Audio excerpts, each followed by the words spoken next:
In 2 hours, President Joe Biden is planning to make a primetime address from the Oval Office, fresh off his visit to Israel amid their growing war with terrorist organization Hamas. Biden is expected to call for action and aid out of Congress. We'll bring you the president's address live right here on Fox 9 at 7 p.m.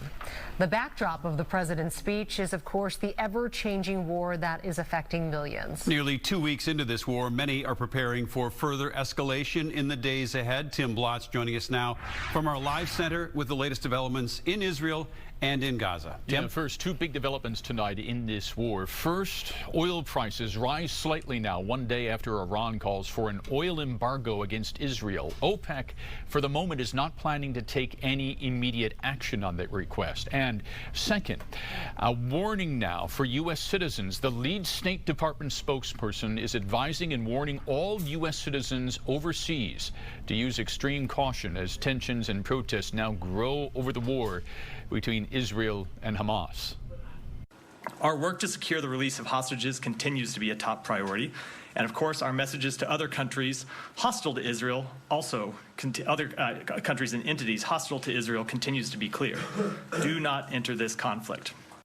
Well, as the bombing strikes escalate, the families of hostages held by Hamas are making a personal plea for their safety. The families displayed pictures of their children who are held captive, and during an emotional appearance in Tel Aviv today, they begged for their Hamas captors to return them.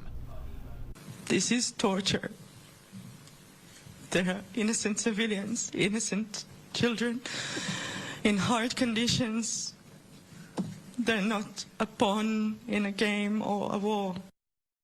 Meantime, in Gaza, more Israeli airstrikes. Israeli forces dropped leaflets warning Gazans to evacuate a number of residential towers. Later, IDF strikes brought down at least 3 of those towers.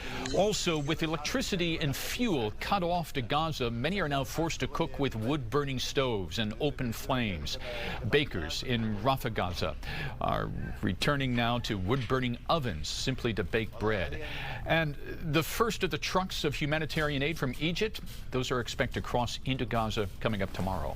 Randy? All right, Tim, thank you.